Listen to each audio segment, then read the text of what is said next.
Good evening, folks. Welcome back to the first Monday night live stream of 2022. Happy New Year to each and every one of you.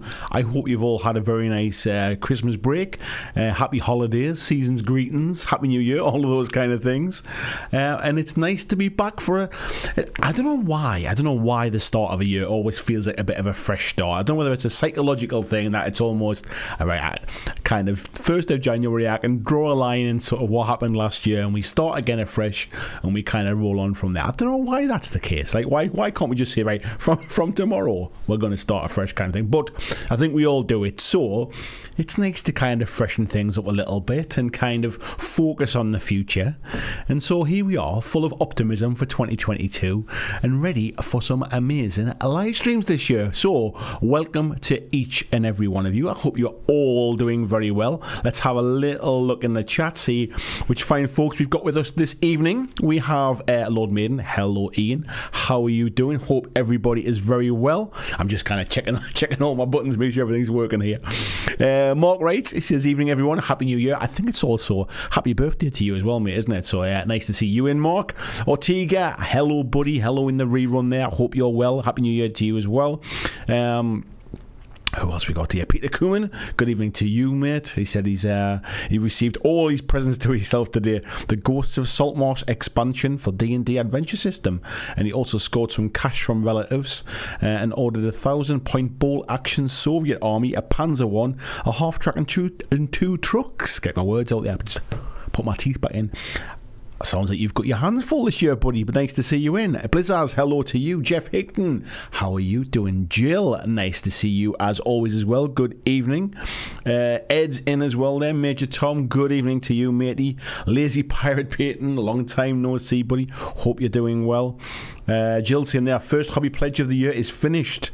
The model's on her desk first before cracking onto the 2022 projects. We'll be talking to I'll come on to this in a little bit, but we're going to try a little bit of something kind of different tonight, and if it kind of works, this will probably be something like the format we go in a sort of week by week. But we're going to talk about, we've got a bit of a topic. It might not be one that lasts kind of the full night, and we've also got a bit of a news update, really, to sort of let you know kind of what's being talked about, what's new in and around tabletop hobby. I'll never cover every single piece of news that's out there, so if you know of some stuff that I don't mention, by all means pop them down in the comments, pop them in the chat, whatever, and I'll try and keep on top of this stuff and kind of give a bit of a news update each week. It's nice to kind of see what's going on in and around the games that I'm interested in, but also the games that you're playing and you're interested in too. But that was a very long-winded way of saying we're going to be talking about hobby pledges and stuff in a little bit. Christian Reeves, good evening and Happy New Year to you too, buddy. Hope you are very well, my friend. Joachim, hello to you. Ariel Sanchez says, go hit that like button. It'd be nice if we get a few likes tonight. It'd be a nice little Happy New Year present. A few likes will be good. Silver MKI, how do 2022? Nice to see you, mate. Hello, Nigel Jones as well. Jacob's in, good evening to you. Cardos is in as well. Says, hope you're doing well. I'm doing very well, thanks for asking. I hope you are too. Paul Welsh, hello, mate. He says, I feel a proper, you know what grinds my gears coming here. At least it didn't go down that way more. It wasn't, I just think, I don't know what it is. I think we all psychologically kind of just we wait for January the 1st to make all those kind of new starts, don't we? I don't know, we could do it any day.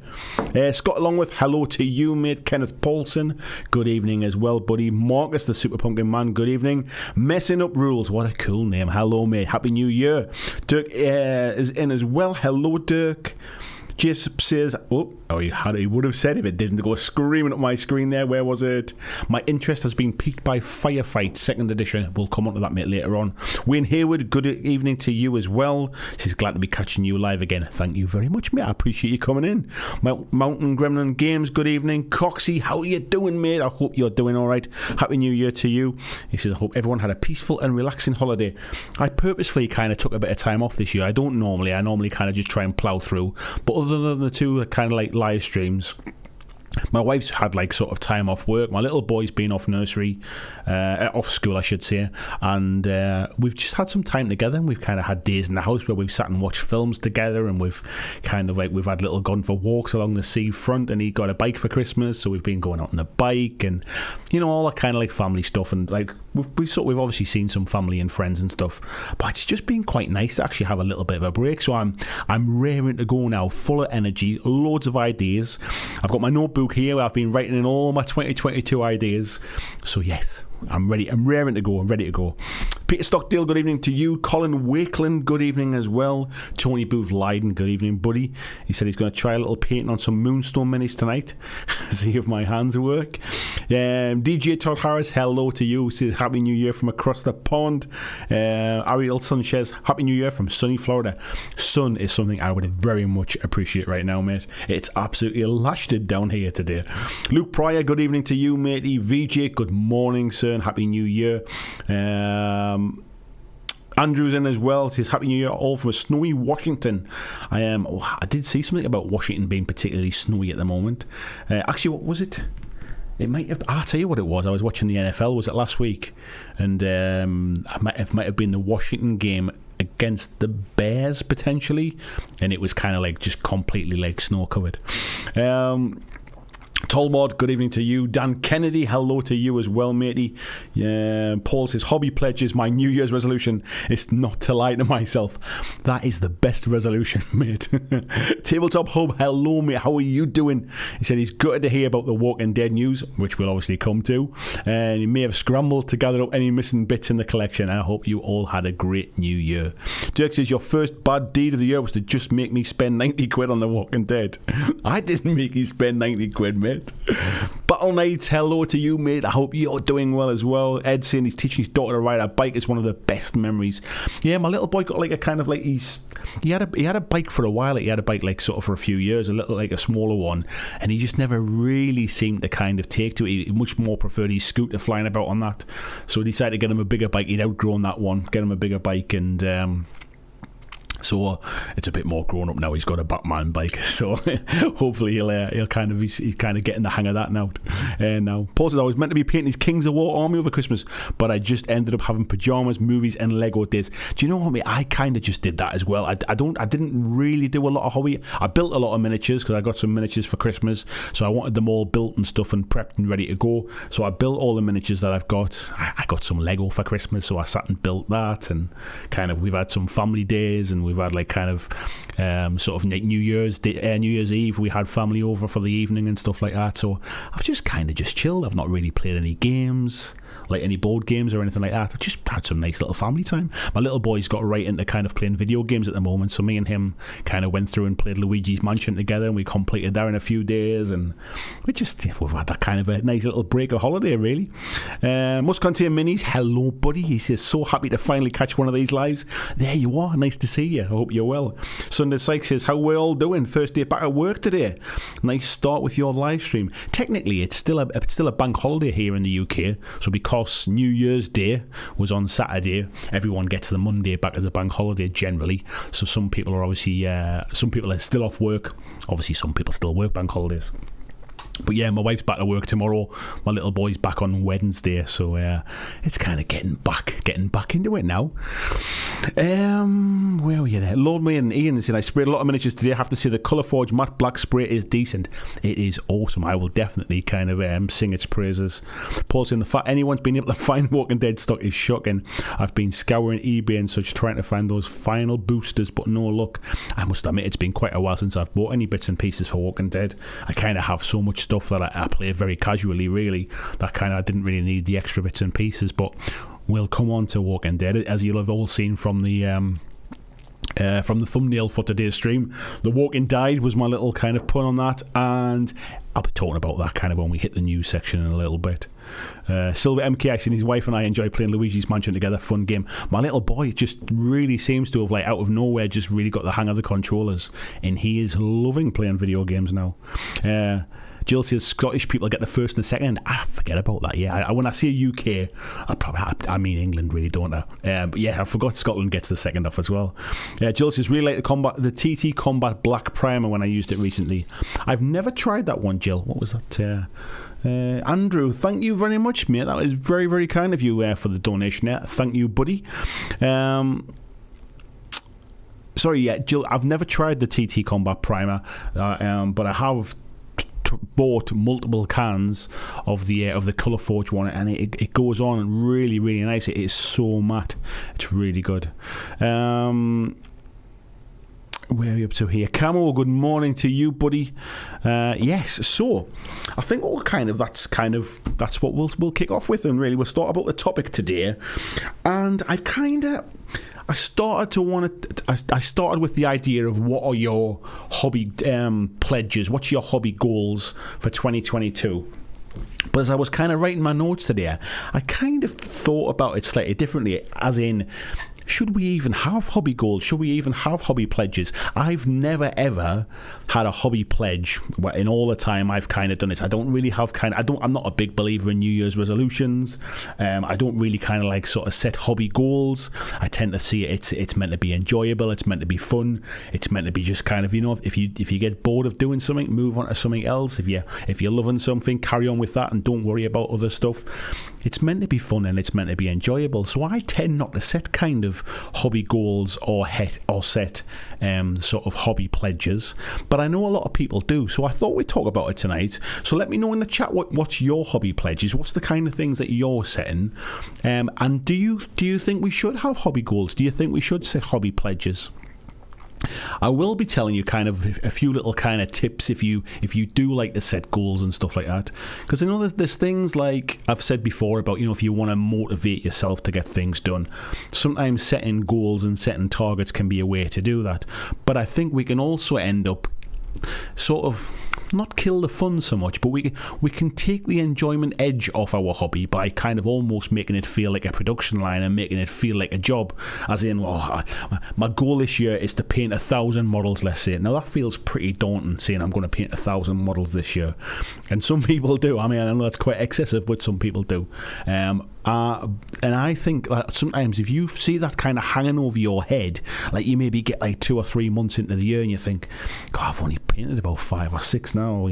Like I've kind of have been busy. I've had holidays. I haven't been very well. All these different things get in the way. Life gets in the way, and you think I'm nowhere near on this. You almost kind of have this sort of Damocles kind of thing hanging over your head a little bit. And I think that's why when it comes to enjoyable things like hobbies, I'm always a bit wary about setting those. Let's have a little look in the chat here and comment here. Rob Macon, how are you doing there? He's got a question there about do we think Mantic will bring in another new zombie game after The Walking Dead? I would doubt it, mate, if I'm honest. I think it'll be on a little bit dodgy ground, I think, we'll come on to the reasons why that's the case. Eddie Hart says, no, you shouldn't have one. Hobbies are fun. Making a pledge or goal makes it work.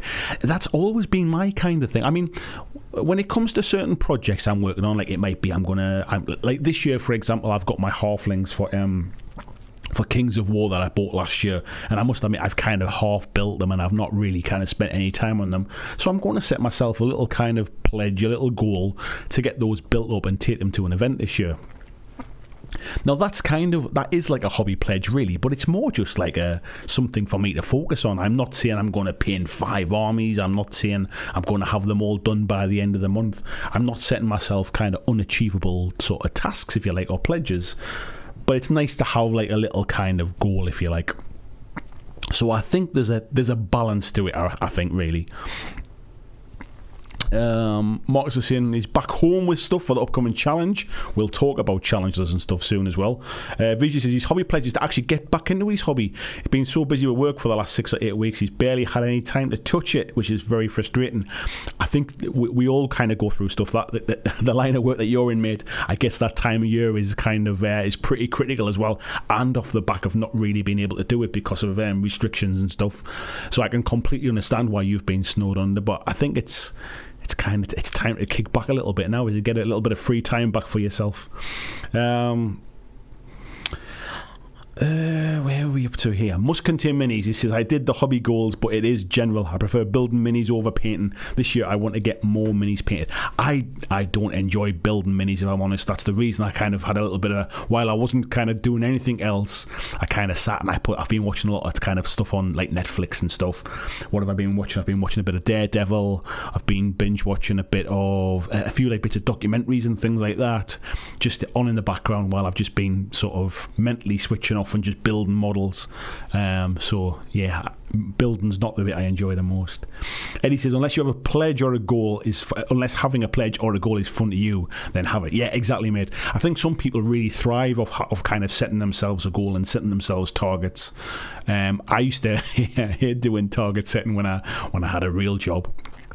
And I used to have to set goals for the managers that worked for me and for their teams as well, and kind of set the targets for the year. And I hated doing that, because what I found was when it come to kind of like appraisal time at the end of the year, the targets that we set had all changed because things change as they always do. So I'm always kind of wary about setting those kind of sort of long-term, like far-off targets. I'm happy to set myself some like little individual plans, or maybe like something I want to do this month kind of thing. Luke says, my hobby pledge for what they're worth is to get Star Wars Legion Empire Army finished and get Dead Zone going. Nice one, mate. Peter says, I did that in 2017, 1,001 models in a year. I told you people do it. There you go. There are some crazy folks. Silver MKI says, I'm setting a pledge as I have not really done any hobby stuff for years. Having a set plan of what I want to do will hopefully force me to commit the time to doing something. I think the trick with doing that kind of stuff is like setting yourself a really, really almost like an easy win. Like don't set yourself, if you've had a bit of a break and you're really trying to get back into something, like don't come at yourself with a really kind of difficult challenge. Come at yourself with something like, all I want to do is I just want to start painting again. You know, my goal is I'm gonna paint a model. It doesn't matter how long it takes me, I'm gonna paint a model. Or your goal might be, I'm gonna try and pick up the brush at least 3 times a week and do a little bit of painting. Just set yourself little manageable kind of bite-sized chunks of things, because if you say, right, I'm gonna paint an army kind of thing, it'll knock the wind out of you in a couple of days. Walter Pruta, good evening to you as well. Hope you're well. Messing Up Rules says, I want to finish painting Blood Rage this year. Mainly, I just want to play the mess out of some games. Playing games is my focus this year. I want to get out and meet people. I want to get out and see people face to face. I want to kind of just like make up for the last few years of being stuck in the bloody house. So this year I want to get out to events. I want to see people. I want to just see folks, like I have a weekend away somewhere and play some games. It doesn't even have to be a tournament, just kind of arrange to meet folks. Just kind of, right, I'm coming to such and such a place, who's up for some games kind of thing.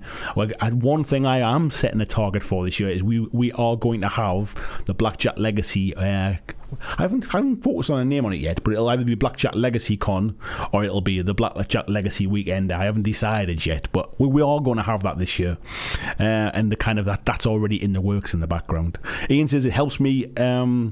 It helps guide me a bit, and it's either hobby or video gaming for me. This way I also have the feeling I've done goals and done something with my life.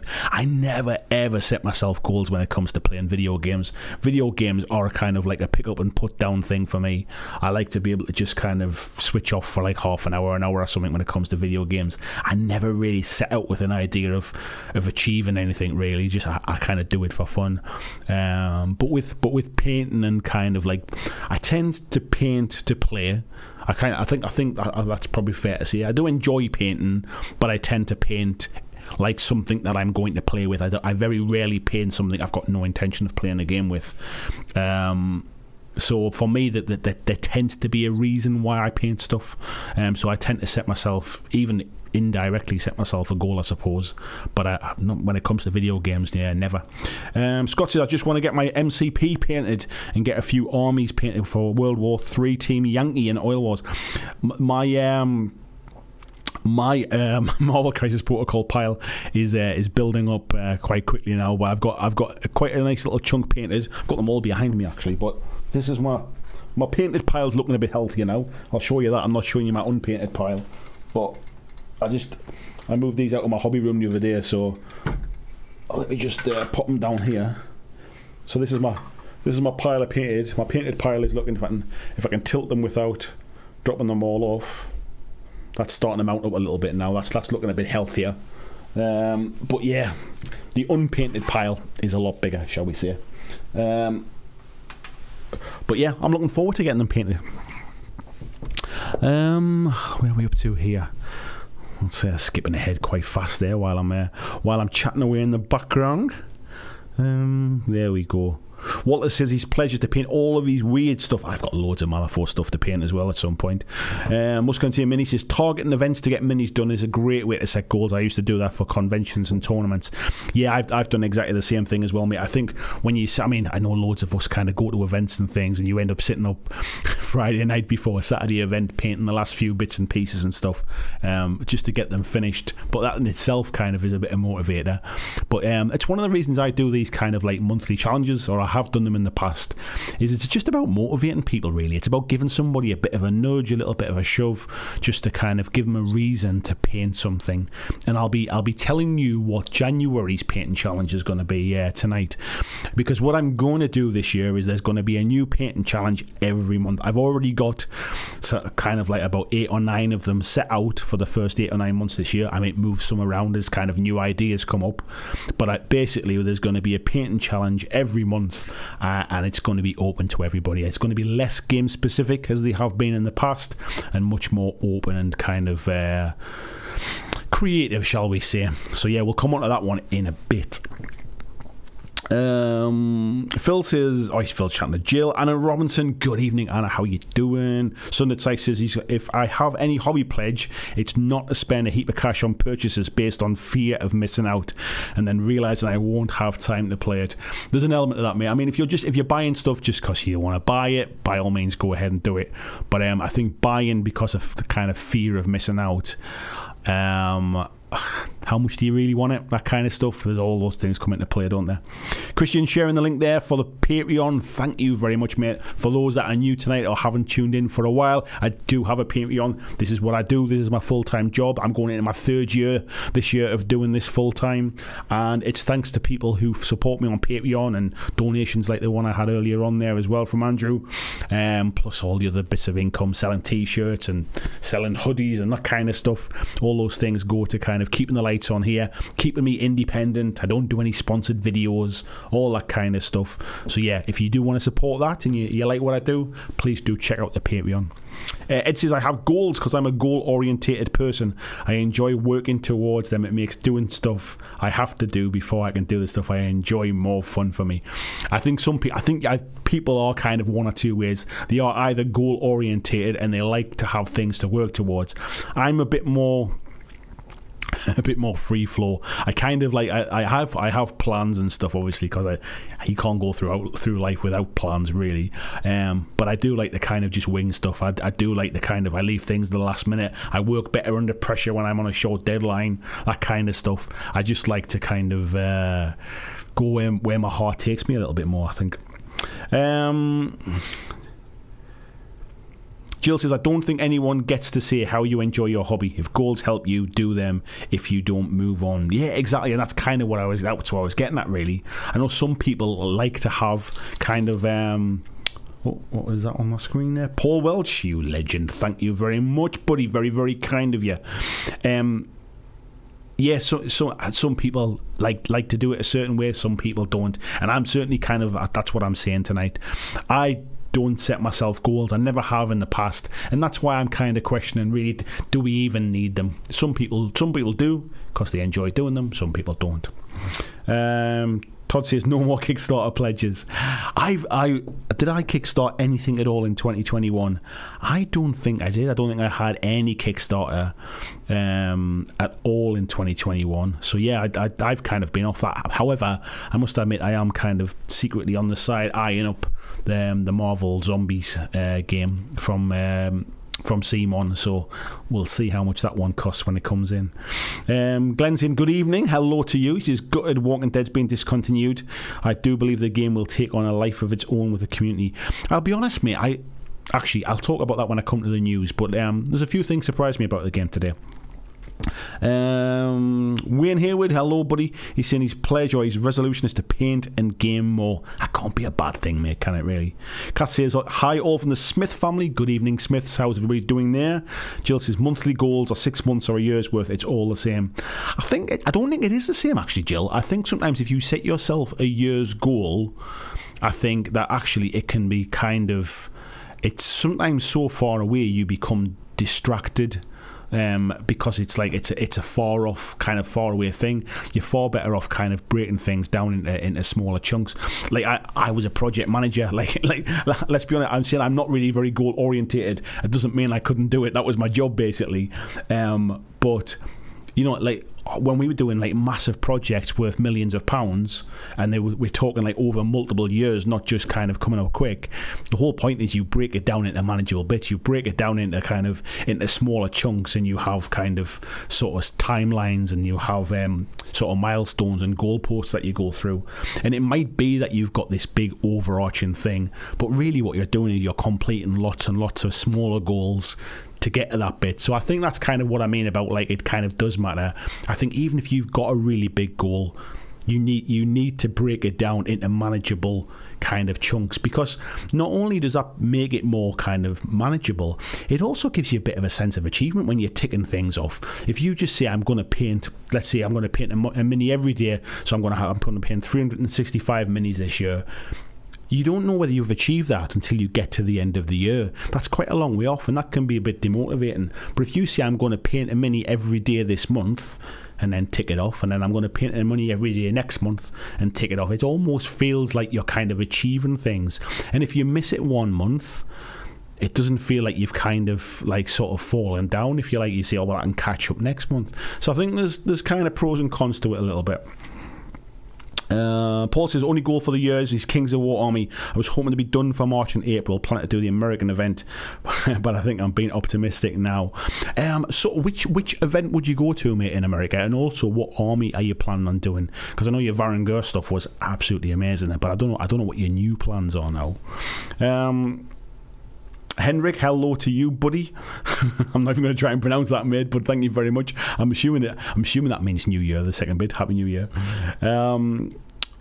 Luke says, you're welcome to mine for a weekend, old muck. Thank you very much, mate. I'm sure I saw, didn't, unless it was further down the screen when it jumped up. I thought I saw something from VJ before. I did. It's further down. It was when the screen jumped. There you go. Ariel said, my goal is to finally make peace with the paint, wash, go approach to lower my grey pile and get more games in. I think there's an element of just understanding what makes you happy. Like if painting minis to absolute best of your ability is what makes you happy, then don't kind of compromise on that, really. But if you just want to get them painted to get them on the table, but you find you're taking too long and the kind of the finished standard is less of the motivation, absolutely embrace it. Absolutely. Sunday says, not BJ Con. I might get done for advertising advertising standards, or incorrectly advertising standards. People might not arrive expecting what they get. Peter says, I do the crazy stuff. 2017 1001 models painted, 2018 767, 2019 654, and 2020 653. There you go, mate. See, you're burning out. You're coming backwards. You're getting back down to manageable levels. That's what it is. Where are we up to here? Beach all weekend. V says, if you want to get out the house, the Aussie borders are open now. Do you know what, mate? We've literally, me and my wife, we went out for a coffee this afternoon. Like I said, it's the last day off work today for my wife. Little one's back to school on Wednesday, so we decided to go out. We're going to go and have a cup of coffee, kind of go out and just kind of get out the house for a bit of day. And we were just sitting talking about going on holiday and stuff. And we started like looking like, it'd be lovely to just book a holiday. We've not been like, we're not being anywhere, you know, the weather's awful here in the UK. Be nice to get some sunshine. So we started looking at holidays, and then I started looking at like the different places that we'd go to, and half of them have got like sort of stricter restrictions than we've got here at home. And it's like, maybe we have to just put it off a bit longer. I literally we were looking to go in February purely on the basis of like, it's half term for the little one for school. Let's just get away as soon as we can and get some sunshine. But unfortunately, it's not going to be a very nice experience, I think. So we'll have to have a look, mate. I think Australia's maybe a bit optimistic though. Lord Maiden says, I only set goals in my miniature hobby, never again video games. They are enjoy, but my life is work, miniatures, and video games. Never make your life about work, mate. Make your work about your work. Should be there to kind of give you a good life. That's what it should be for. Luke says, I spy an IKEA letter tray. That's exactly what it is, mate. Ed says, damn, I've never seen Hulkbuster next to other MCP minis. That thing is immense. It's quite the size, mate, isn't it? Like when you see it. Oops. Let me get it lined up here. When you see it next to a few others, it is quite chunky. I mean, you can see kind of Hulk here at the back. If I hold it there, and if I do it there, then it should zoom to those a little bit. You can see just the height difference. It's quite sizable. There we go. She says, your peas are really popping. I think I'm probably a bit close, mate. That's where it'll be. Christian, good evening to you. I hope you're aware. He says, I like the idea of generic challenges. That's what we'll be looking at, mate. Silver MKI says, open painting contests are good. The idea is they're not really a painting contest, mate. I'm not judging people's paint. It's not for me to see whether somebody's painting is good or bad. It's more about just a challenge. Can you achieve what you set out to do, really? Paul Welch, super chat. Andrew says, my word here to less Kickstarter pledges. Silver's saying, Mothership and the latest zombie side are my 2021 Kickstarter pledges.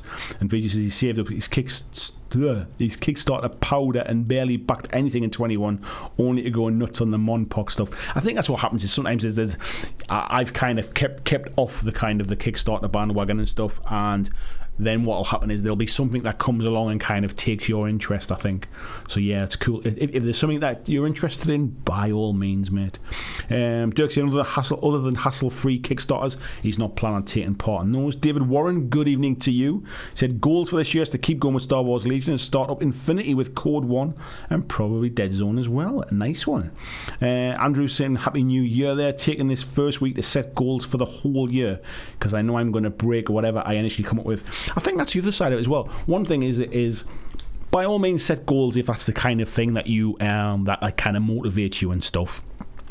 But don't kind of beat yourself up if the things change. If things like all of a sudden you can set all these fancy goals for the whole year, and then in March some company announces a new game that's coming out, and you go, oh, actually, I really fancy that. I think I'm going to do that instead. Or maybe a company announces the end of a game, and so there's nothing new coming out. So then that changes your plans. So I think the idea is to, by all means, set yourself goals if it's motivating, but don't beat yourself up if things change. It's your hobby. It's meant to be a bit of fun. Speed Demon Painting, good evening to you. Camo said he watched the Kill Team versus Necromunda video the other day. New version since then, but still interesting. Any plans for similar versus videos this year? Quite possibly, mate. I think it depends on, one, if it's something I'm interested in, and two, if I think other people are interested to kind of hear my thoughts as well. But yeah, I think if the opportunity comes up, mate, we probably will.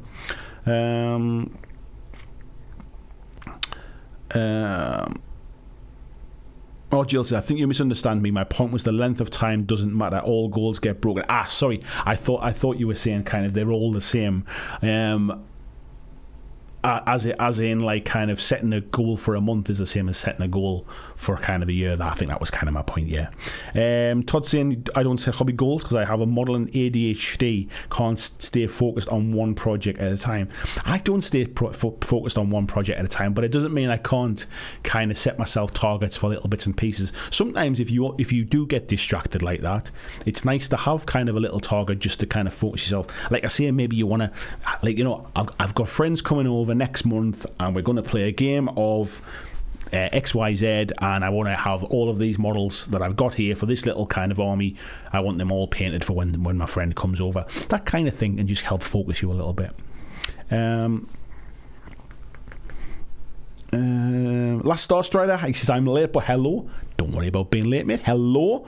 Paul saying, Lone Wolf or Adepticon. I definitely want to get back to Adepticon as well, mate. I think I was saying this like either last week or the week before. I had my tickets all booked for Adepticon 2019, and obviously it got cancelled. Or was it 2020? I think it was now.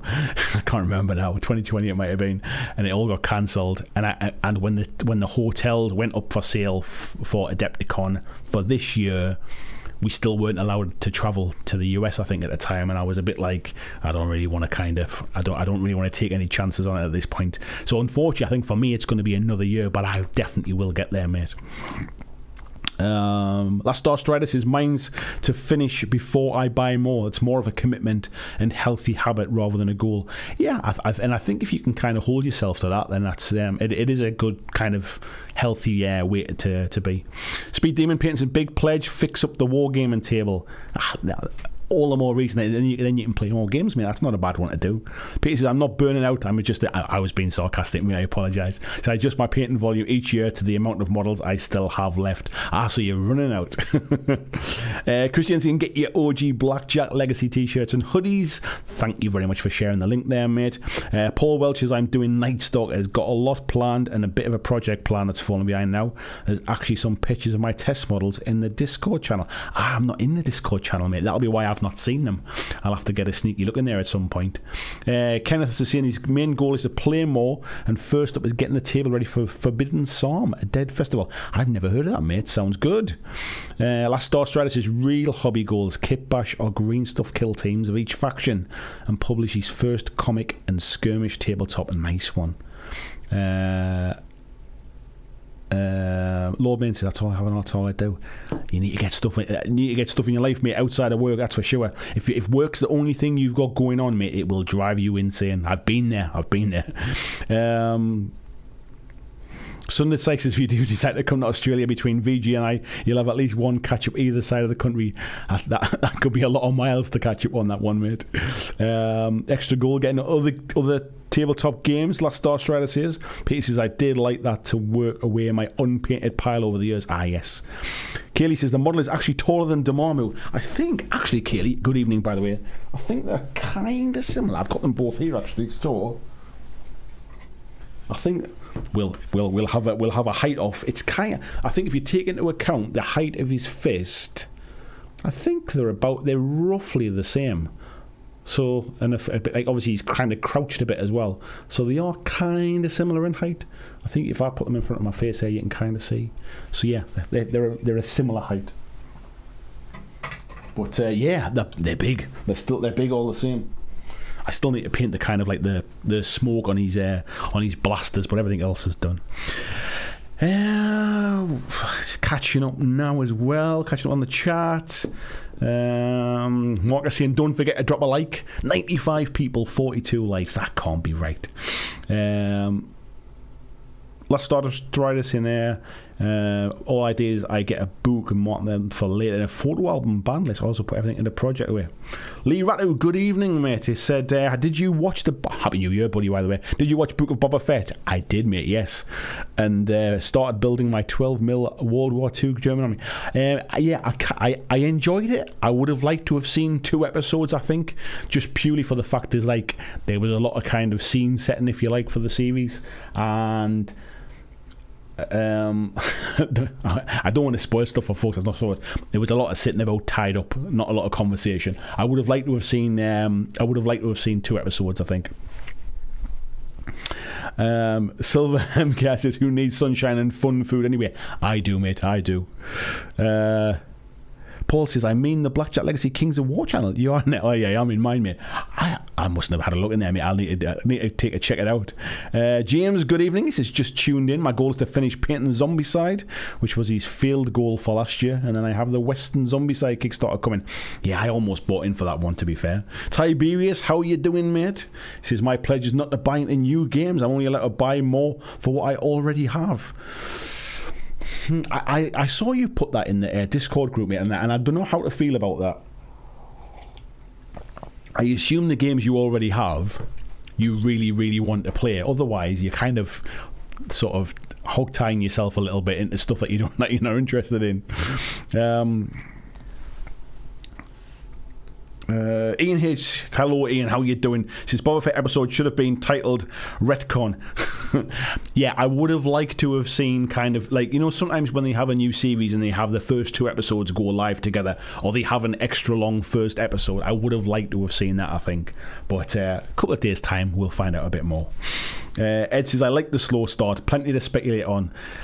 I'm in a good mood, mate. I'm looking forward to it. I'm getting excited for stuff. I'm impatient. So I guess kind of to round up the stuff about kind of hobby goals and hobby pledges, it's a case of just do what you want. But don't feel that the need, when everybody's going like, what's your hobby goal for this year? Don't feel the need to have one. I don't really think I'm going to have one this year. I've never had one before.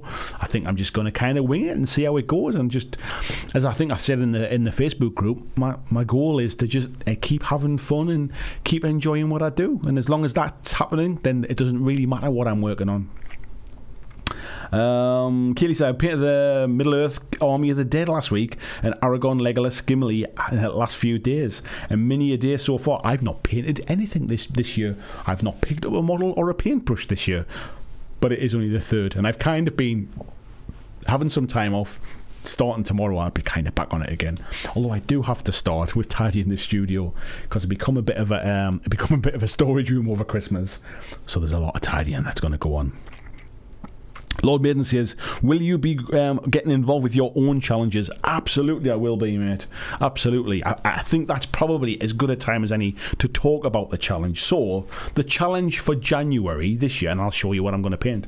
The challenge for this year, the challenge for January, starting today, the title is Go Big or Go Home.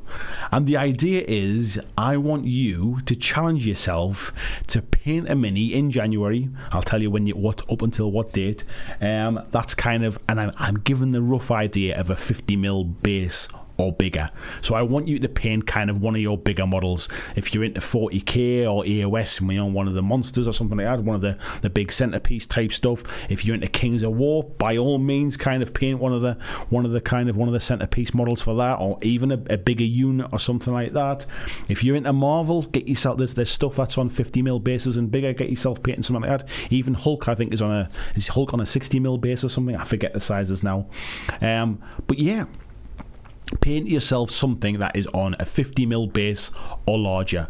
Think outside the box as well. The idea of this is just to get you painting. I wanted to kind of start the year off with kind of a big bang, go big or go home. Paint yourself something a bit larger than probably you normally would. So we're not talking about a single 28mm miniature or something like that. We're talking about something a little bit bigger. So to answer Ian's question, I am going to be painting. I'm going to do 2 things actually this month. I am going to paint myself my Dormammu model, although he does come like on like a base thing as well. So Dormammu comes with, if I can just hold that up, I'm obviously going to be spraying the back piece a different colour. So he comes on a nice little kind of like display base. So I'm going to be painting this up, and I'm also going to be painting up my Thanos model as well. So I appreciate it's black and it doesn't look much on screen, but yeah, my Thanos model for Marvel, and obviously he comes off the base as well, so you can use them in game. So I'm going to be painting those 2 this month. So I am going to be taking part.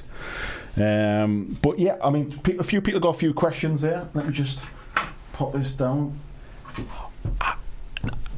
As I've always said, these are challenges. They're not a painting competition. They're not about who's the best.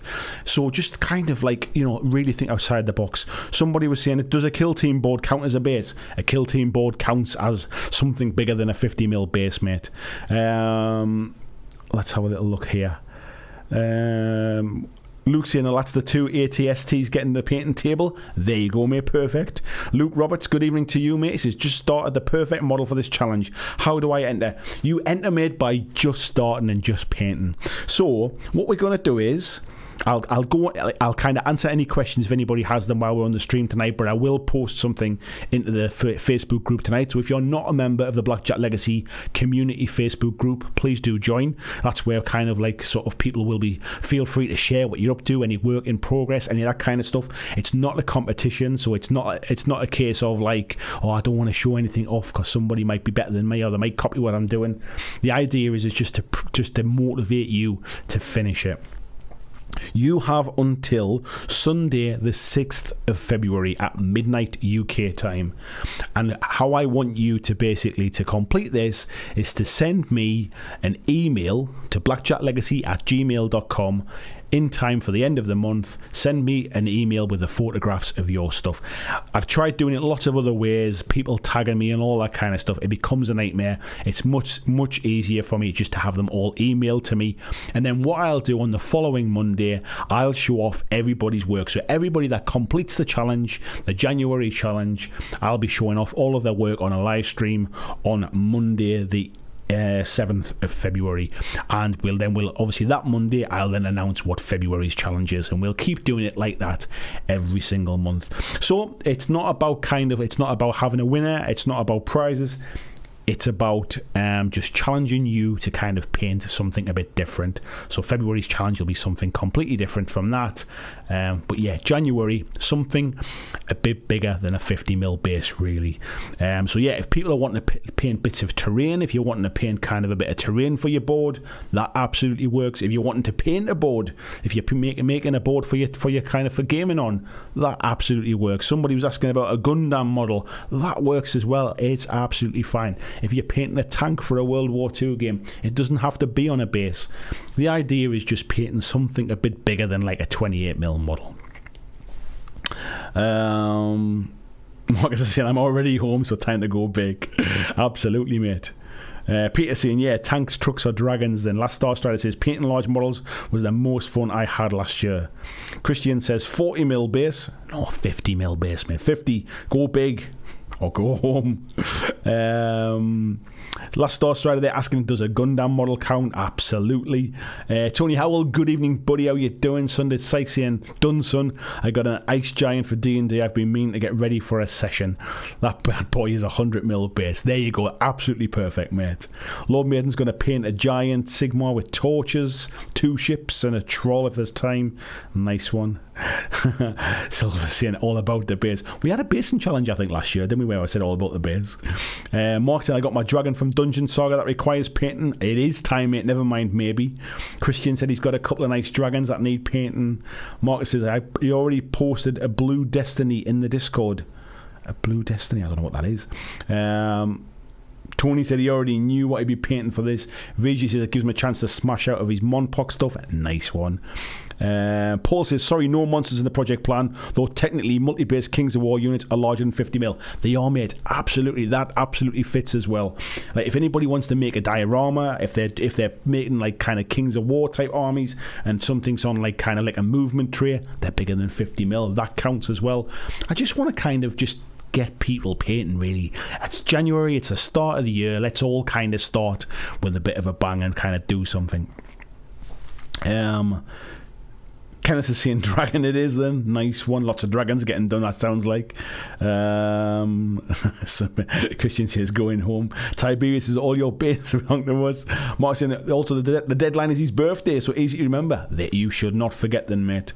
Yoakum says just realised the death claw for Fallout Wastelands on a 50mm base. I think that's the one for this challenge. I'm going to be flexible with this, let's be honest. I'm not going to give anybody any grief over the size of the base. I'm using 50mm as a bit of a kind of guide. If something is on a 40mm base, but it's a big model, you know how some models really do kind of hang over the sides of the bases and stuff like that. What model am I thinking of? When I painted my Malosaurus Rex for Malifaux, the base is relatively tiny, but the model hangs over the side by about that much. So yeah, kind of like sort of use some artistic license. I'm absolutely fine with it. I'm not going to say no, you're not painting that, that's not good enough kind of thing, unless you were just going to kind of paint like a 28mm Space Marine or something. That's what I'm kind of getting at. Kaylee says here's me starting 2 all infantry based armies this month. I'm sure we can sort something. I'm sure we can be able to. You could always make like a nice little display base to fit them on or something like that. Last Star Strider saying happy birthday as well to Marcus, I think it was. Lobin says, yeah, like Masaurus Rex. Yeah, Last Star Strider really want to get into Infinity. What about if you're going to do kind of Infinity stuff? There's plenty of kind of like nice kind of chunky models and stuff as well.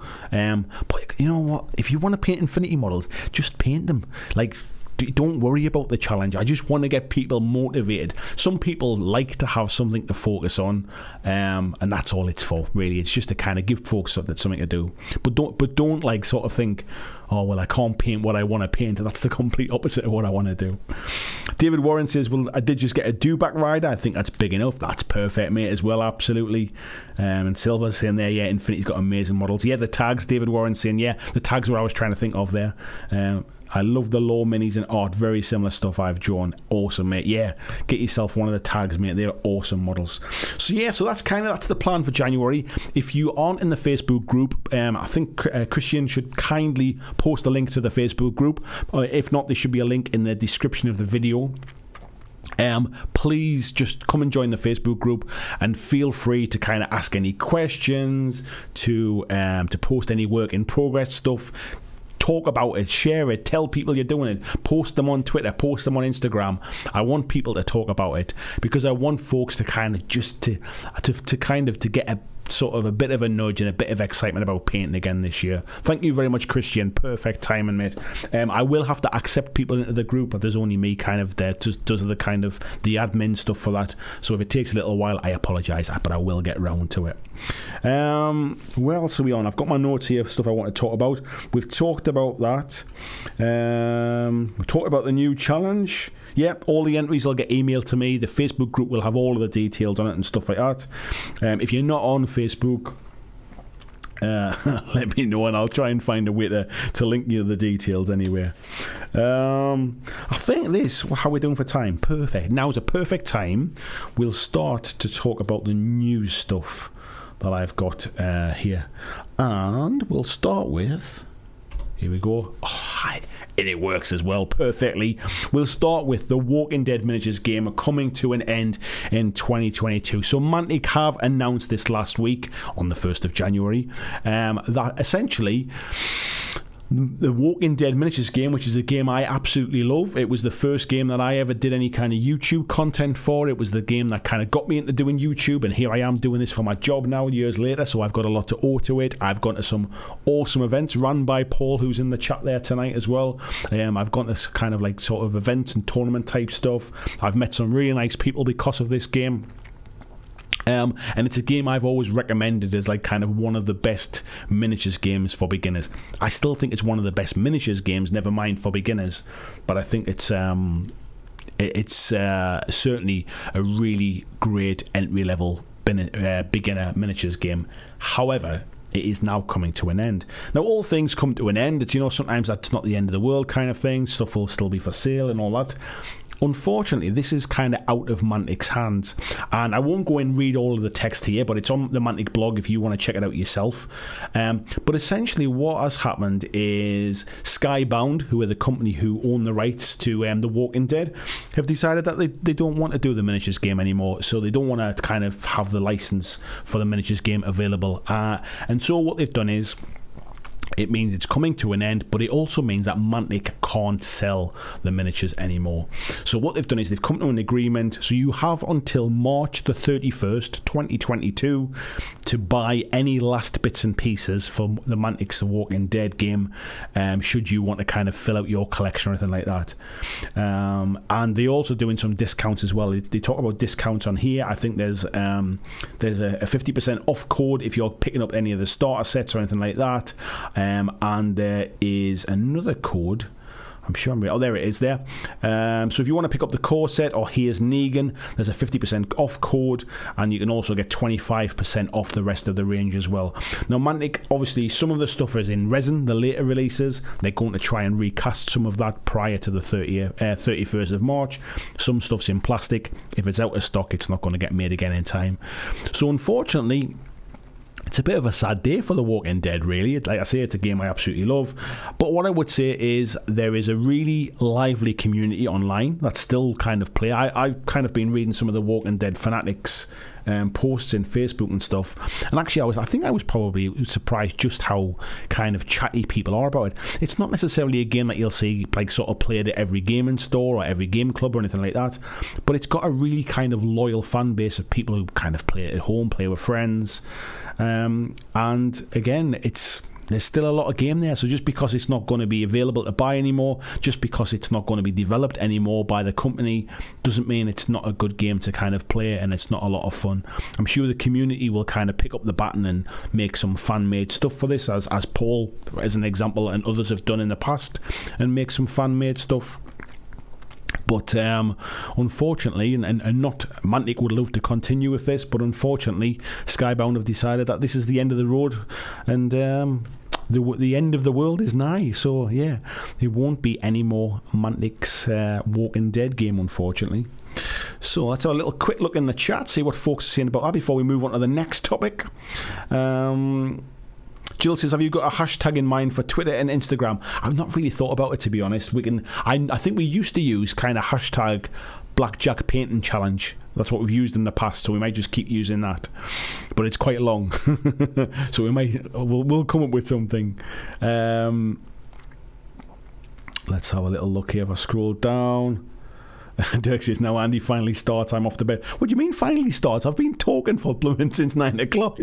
We'll cast the rest later. Peter says, I'm happy to have everything to play through the campaign for The Walking Dead up to Fear the Hunters. I bought in at the Kickstarter, so I kind of had everything that was released Kickstarter wise, and then I bought a few bits and pieces afterwards, but I must admit I didn't really keep up the speed with it. I had more than enough I needed, to be honest.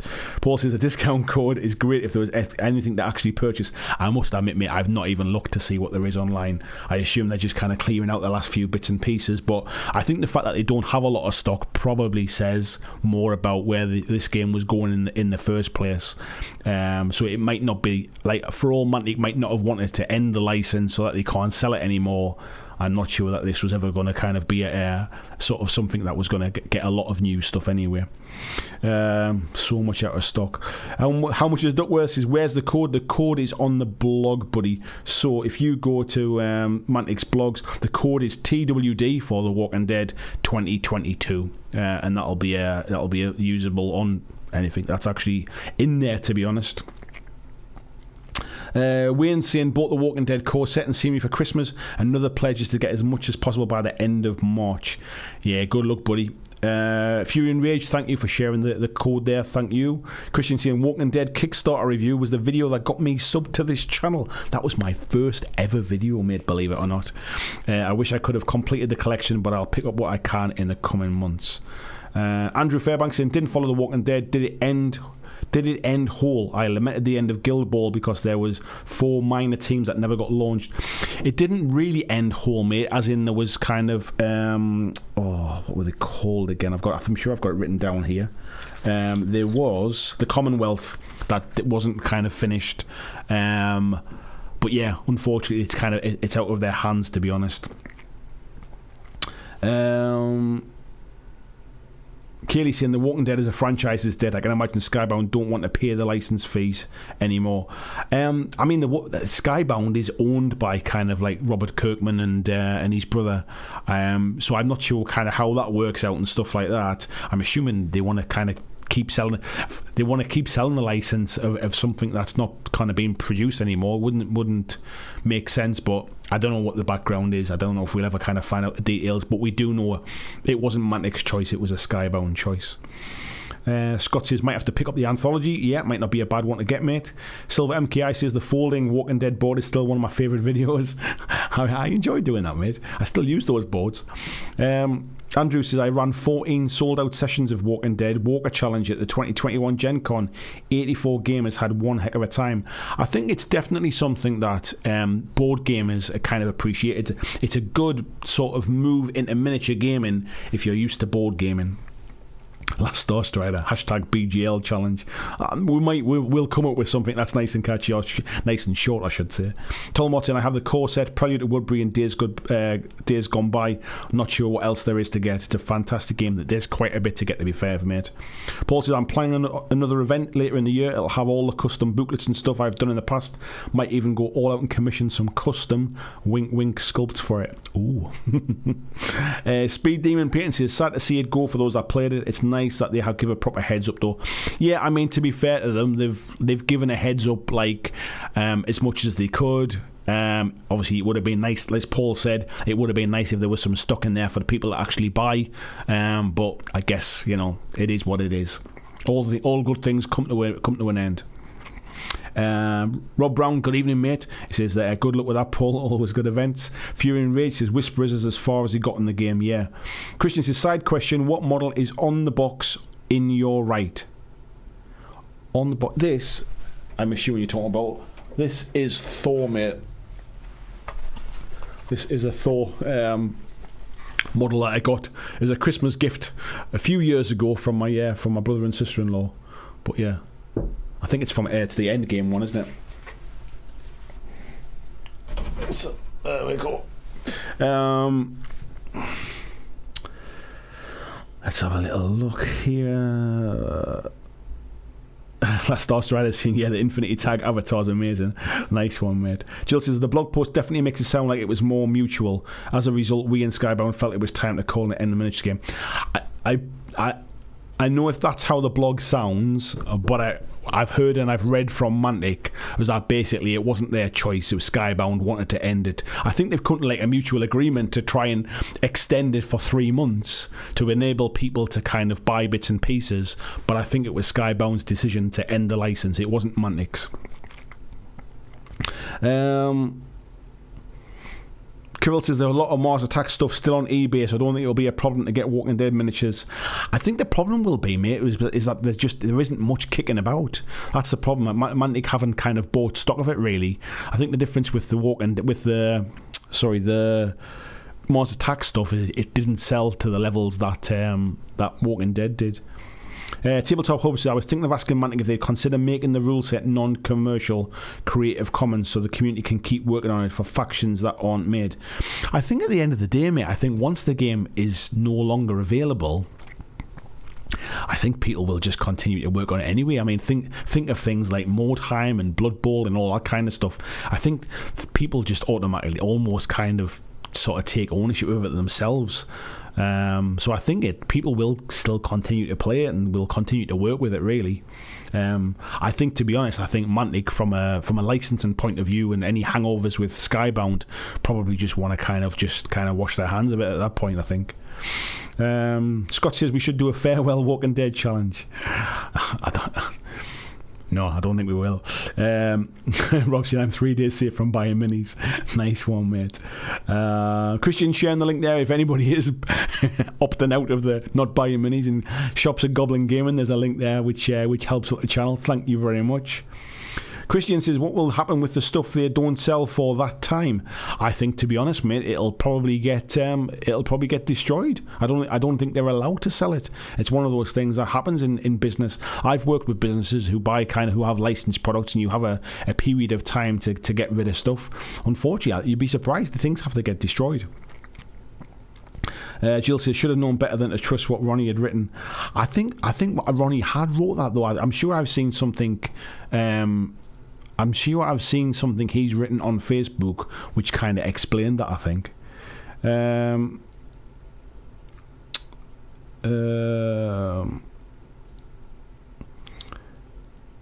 Speed Demon says, if there's a large player base, it'll continue. I think it's one of them things that, if you've already got it and people are playing it, they'll keep playing it. If people want to create new stuff for it, people will create new stuff for it. Anyway, let's move on to the next news item for tonight. And this one was a press release that I got from, if he presses the right button, from Olmec Games, the makers of The Drowned Earth. And this is basically to say about the retail release of Alaya Chronicles. So some of you might remember that I I did a sort of like a preview of this game before it went to Kickstarter. Was it last year, the year before? I think it might have been the year before. And the Kickstarters are due to kind of ship in the next month or two. And this is coming to retail release in March. So Alaya Chronicles Raptor Claw Island. It's a campaign-based tabletop war game set in the world of the Drowned Earth. It can be played co-op or solo, so between 1 to 4 players. And you basically take on a 10-part branching story, brawling against AI-controlled dinosaurs and pirates to uncover the secrets of a mysterious island of technology. Now, as you can see in this picture, as it says here, it's ready to play out of the box, no assembly required. Measuring sticks, dice, and standees are all included. So when you buy the core box for this game, it comes with standees. However, Olmec Games do produce the miniatures as well. So if you just want to play with kind of as a board game type thing, you absolutely can. If you want to kind of pimp it out a little bit, you can buy the extra miniatures as well. Basically, Alaya Chronicles also contains the rules for AI-controlled dinosaurs, which you can then use in the games of the Drowned Earth, which is a skirmish game. I couldn't think of the word skirmish, which is a skirmish game made by Olmec Games.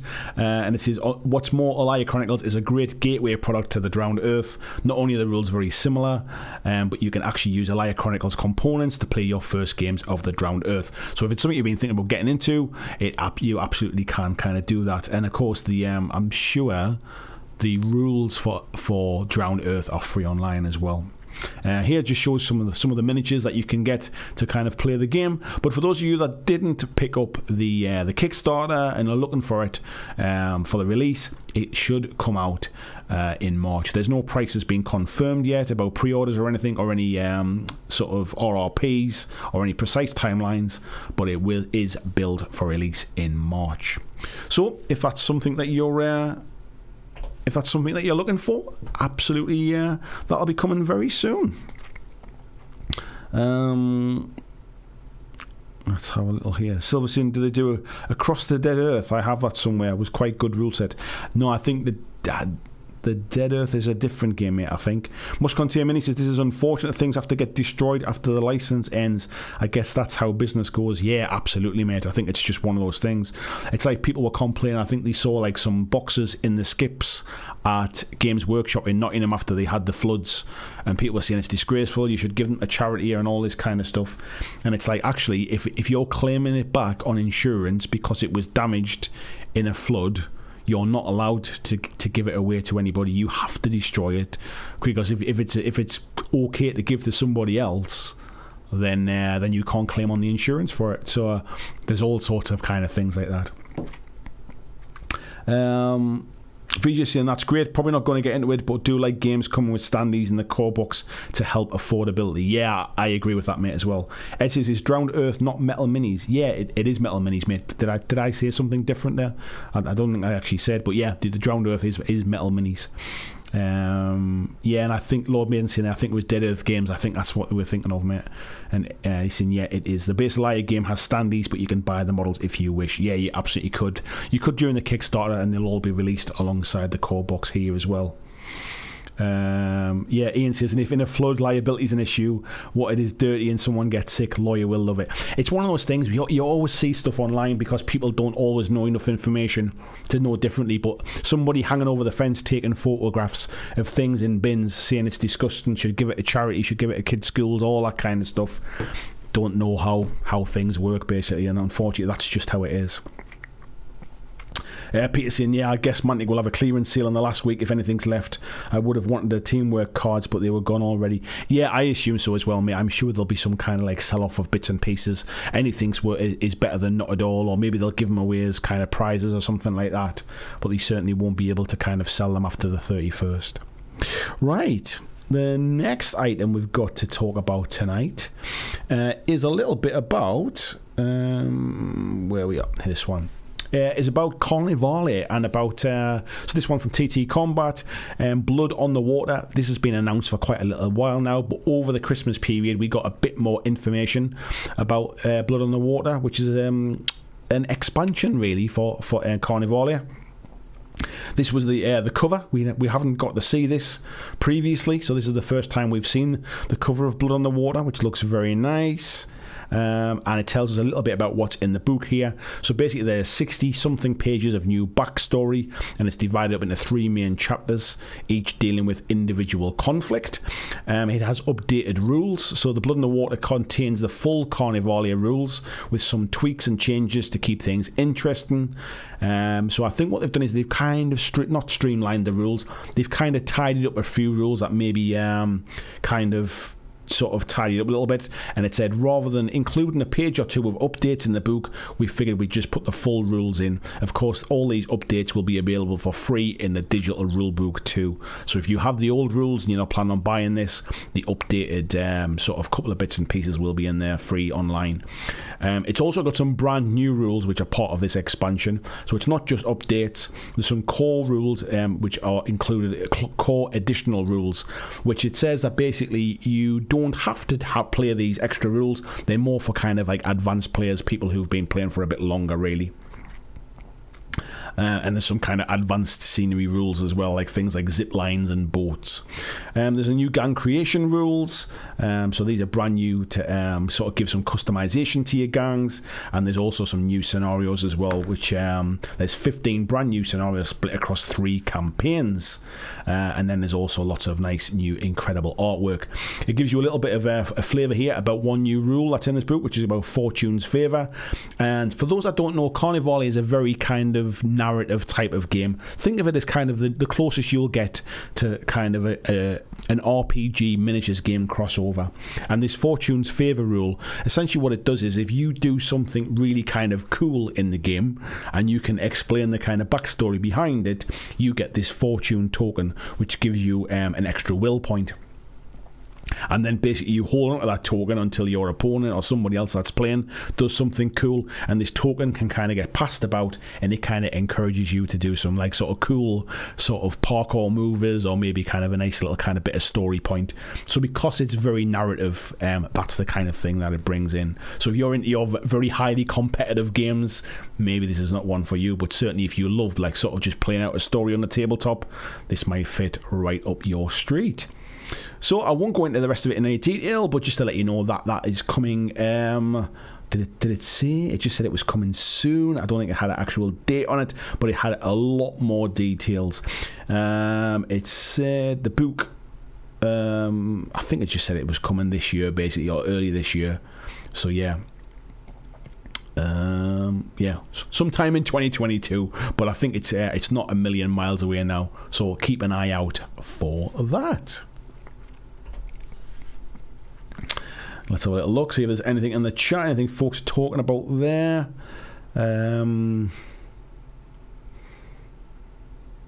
Let's have a little look. Oh, Ed was saying, no, I was just checking. I did enough metal in the 80s and 90s. Don't want to get into something with them now. I'm not a huge fan of metal minis, but I must admit, the ones for Olmec games are really, really nice quality. They're kind of like along the lines of like Infinity minis when it comes to kind of like nice metal quality.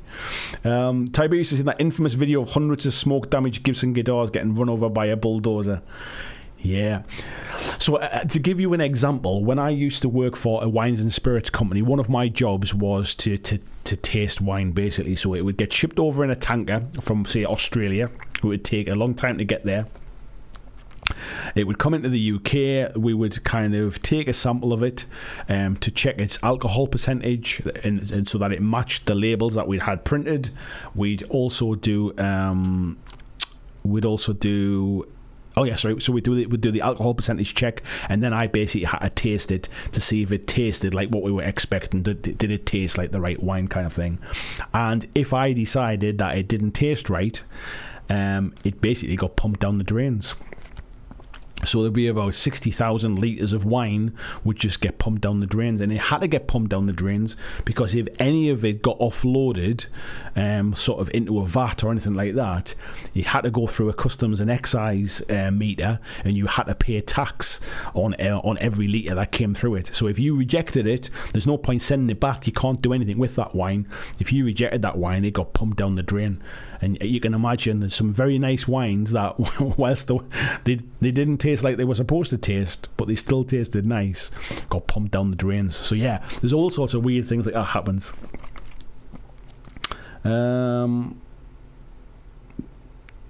Silver says, as long as you can run people over in a gondola, you absolutely can, mate. Tasty Brain Drain, good evening, matey. Solomon Klein says, hello. He says, I'm Dr. Nick. Hey, Dr. Nick. Wayne saying, Mantic did say they'd be trying to restock Walking Dead before the end of March. The stuff they're trying to restock, mate, is the things that they can produce themselves in resin. The stuff that's made in plastic, there's not a chance of them getting plastic stuff done in time, mate. So it'll be the latest stuff like the Whisperers and bits and pieces. I can't imagine them getting any cardboard bits printed. It'll just be resin restocks. And I would assume if you're buying something in like as a restock, it'll probably come in like a brown cardboard box. I can't imagine it's going to come in the printed stuff unless they've got some hanging about. Dad's Gaming DK, good evening, says we love Carnivale. We picked it up after going all in on TT Combat's Rumble Slam game.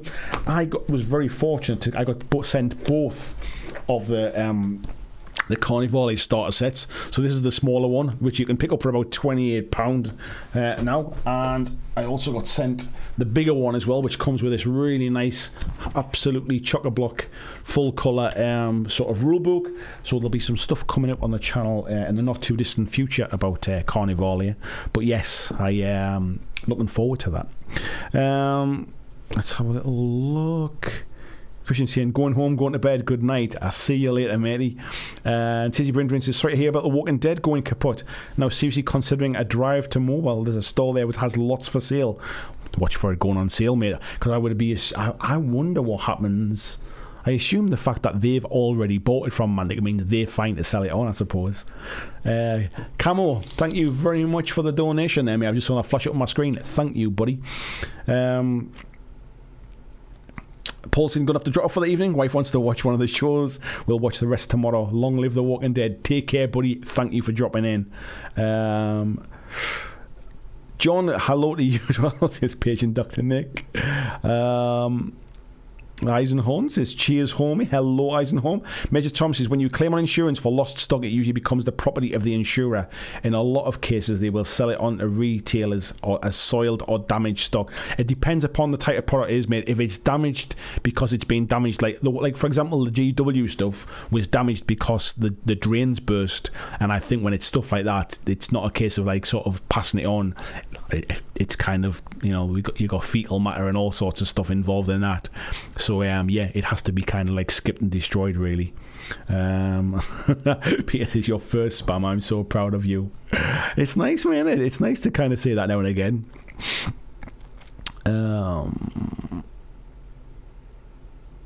There we go. I don't think it's the first one, mate, but it's been a while since I've done it. Andrew says, inflammable means flammable. What a country. There you go. Right. Next up. What's next?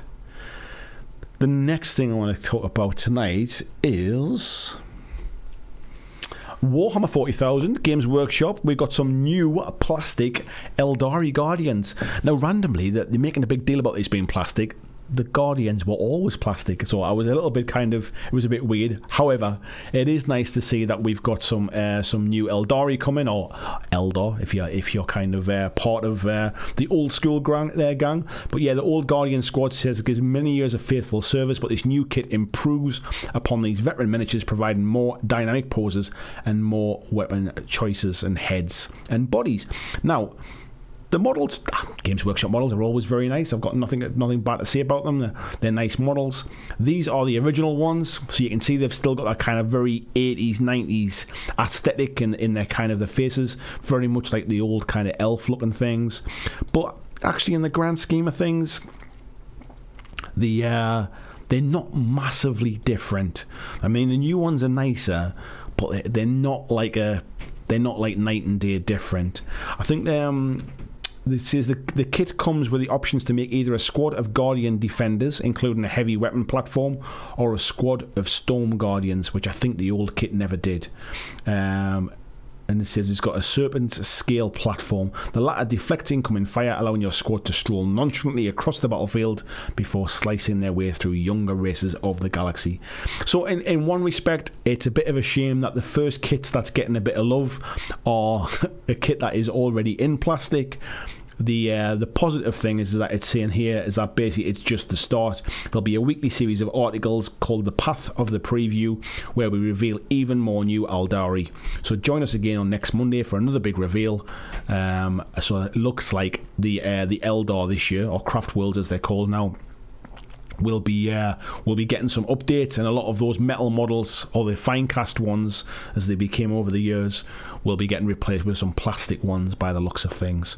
So if you're into 40k, maybe that's something that is be right up your street. So let's have a little look in the chat. John Binham, hello mate. He says the Carnivale starter is amazing value for 30 quid for stunning minis, scenery and walkthrough rules. Yeah, I think so, mate. I think it was in one of my games, like sort of best value miniature games. Was it under 40 quid, I think it was? And I stand by that as well, mate. Tiberius says, I saw them. They look quite similar to the Eldar. Yeah, just a bit, mate. Vijay says, the new Guardians look great. They look the same as the old ones. That's exactly what I said as well. And Ed says, they may have been plastic, but the kit was more than 25 years old. I'm not saying that they weren't ready for an update. They absolutely were. But it's not exactly like night and day. And I know for a fact there are other kits in that range I'm sure people would have liked to have seen done first. But I guess that there'll be reasons, but yeah, it looks essentially what I'm saying is it looks like we've got a bit of a refresh of the Eldar range coming. David Warren says those new Guardians look good. If I played 40k, it would be either Tau or Eldar. Tyber's saying, come on, the new ones will be taller. Andrew says, don't buy the new box unless you're going to spam them. They'll be in a battle force in 11 months' time, and you'll get a whole lot more of them. I wouldn't say you'll get a whole lot more, mate. I think you'll probably get some more. Silver's saying now 25% taller and 500% more expensive. Vijay says, of course the whiners online just moaned about Aspect Warriors. Yeah, and I do get it with the Aspect Warriors mind. Like, I mean, I'm sure that's what they've been wanting forever. But what I would say was, like, it's coming. I guess is the whole point of that one. Ed saying, nothing wrong with the design aesthetic, just the age of the sculpt. Yeah, I agree, mate. Yeah, the Aspect Warriors will be coming. Yeah. Peter says the Storm Guardian bits are available in Finecast on the GW site only, so maybe that's why they say plastic very specifically. Maybe, mate. I did know the Storm Guardian bits weren't in the original boxes, so but I wasn't sure kind of where this stuff come from. John saying, I'm over the moon for these games, War Games Atlantic. Eisenkon Panzerjagers been pinning for a couple of years. These babies, the local shop finally started carrying the products, or pining I should say. Tiberius is saying, by the way, we come full cycle with the grav weapons. I think it's about time quite a lot of the Eldar stuff got some new stuff, to be fair. And Speed Demon saying, I actually want to see these side by side with the old kit. I'm not seeing too many differences. I mean, they're definitely they're definitely sharper, they're definitely newer, the faces have completely changed, but yeah, it's a bit of a change on those anyway. Next up, we're going to very quickly as well talk about Firefight 2nd edition from Mantic. So as I'm sure you might know, Firefight is it's a sci-fi game by Mantic set in their Warpath universe that is not as big a scale as Warpath, but is not as small a scale as Dead Zone. So it's in that kind of, should we say, like combat patrol type sort of scale for 40k, if you like. The rules were never the best, shall we say, and they've never really kind of taken off. And I think one of the things that they've learned is that if it took some more similarities from Dead Zone and kind of carried them through into a slightly bigger scale, people might work their way up through that kind of range, if you like. So there's been some 2nd edition sort of beta rules kicking about for a little while now, which are available to play test. This blog actually tells you where to go and see them. You can still go and get them. But the big thing is it's basically getting to a point now where they're ready to launch it, and it is coming in I think I say Q2. I was going to say March there, but it's coming in Q2 2022. Of course, Q2 could be March to June, so it's not like it might be 2 months away, or it might be kind of like 6 months away, but it's coming in Q2. What's also coming with it is a new 2-player starter box for it as well. And quite interestingly, in this starter box is we are going to see the new Marauders models fighting against the Enforcers, and there's a new Enforcer model as well. So you can see here, these are some of the new Marauders. The sculpts are very nice. The old Marauders were okay, but they were essentially kind of almost repurposed fantasy orcs, really. And these are basically the brand new ones, full plastic ones as well, so they look very nice. It says that some of them will also have some resin pieces as like kind of like option type stuff, but they're also like it says, like the gorgeous looking Commando skyscrapers. So these ones I think are going to be resin, but they're also compatible with the hard plastic, so you can kind of mix and match heads and arms and weapons and stuff. And then on the Marauder front, they're also getting some support from the Goblin weapons team as well, which I must admit I do quite like that model as well.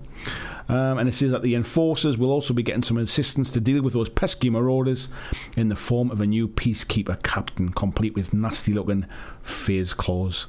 So basically it's in like Dead Zone. Basically 3rd edition was only the start of massive sci-fi plans, and Firefight promises to be just as exciting. So the fact that they're coming with a 2-player starter box for this is encouraging. They're not just going to kind of like just sort of release it with like a PDF or just with a rule book. They are going to release it with a rule book in a way that they did with Dead Zone as well. So there'll be a book with the rules in, and then a book with all of the force lists in. So it means all of the different factions will all be in there in one place. So yeah, it's going to be interesting. I've never played this. I've never had the chance to play it. I haven't got enough models to play it, but it's something I would like to give a try to at some point. I'm assuming this artwork here is probably going to be what we'll see on the front of the box and the front of the rule book and that kind of stuff. But it's nice to see some new artwork. It's nice to see there's some more like sort of background lore coming for it as well. And it's nice to see we've got some new models in a new starter box. So what do folks think about that? Let's have a little look. Peter saying the Asterian artwork is awesome. John Estel, good evening to you, matey. Major Thompson, his internet's gone to hell. Good night to you. John says they look like they're real chunky boys. Luke says, damn, those new Marauders look great. Yeah, I quite like them as well, mate. The old ones I was never a huge fan of. Like I say, they were essentially the old fantasy orcs with like sort of some different additions to them. David Warren says, is it cheaper to do resin over plastic? I don't understand. It's something that puts me off about Mantic's kits. The difference between plastic and resin, mate, is plastic kits have a lot of upfront cost to get the molds made, and then they're a lot cheaper to make in bulk. So if you're going to do 10, 20,000 kind of kits, if it's something you're going to sell lots and lots of, plastic is probably the way to go. If it's something like a leader model where people will only ever buy one of them, as opposed to like kind of like 10 or 20 in an army, then what happens is they obviously cast them in-house in resin, because they can do them in lower volumes, really high quality, but they can control them themselves. So there's a lot lower setup cost, but it costs a bit, like quite a bit more in actual materials. So when you're a smaller company, not like GW, who are still, even if they sell like a leader model for an army, they're still going to sell tens of thousands of them. If you're a smaller company than GW, what you tend to find is the big stuff where you're going to sell lots of it, they're doing plastic. The small stuff where you don't sell quite so much of it, they're doing resin. So that's the reason. It's not really to do with sort of cost of the individual model, it's to do with the upfront kind of costs. Peter says, must I admit, after my shopping spree earlier, I'm not looking at anything new for at least 2 days. Jill says, have they announced Dead Zone boxes for the new Marauders as well? I think they've said that once these release, they're coming out for Dead Zone as well, I believe. Bliss is definitely interested in that Firefight starter. Those new boys look proper killy. John says, I wish somebody did a decent AFVs in 28mm. I don't know what AFVs are. On solid resin and weigh 5 kilos injection molded. What's an AFV? David says, all this makes more sense now. I guess I need to get adjusted to resin and metal for Infinity. Yeah, I mean, to be honest, mate, the resin models, resin tends to be a little bit more brittle than plastic, but it does give kind of high quality as well. As long as you're not kind of throwing your stuff about. I've got loads of resin models and I've never had any issues with them. Sci-fi AFVS. That's that. Armoured fighting vehicle. Oh, tanks. Oh, just say tanks then. John says those Space Hawks look amazing. I might pray. Oh, sorry, I might pay for the molds for them on my own. Yeah, I mean the orcs. The orcs are going to be. The orcs are going to be. Oh, sorry, I see what you mean when you say you're going to pay for them. I was going to say the orcs are going to be plastic. It's just the odd few models are going to be resin. Eddie Hayes is worried the wonderful GW Lord of the Rings game will end with the same fate as Walking Dead due to no new content and can't expand. Thoughts?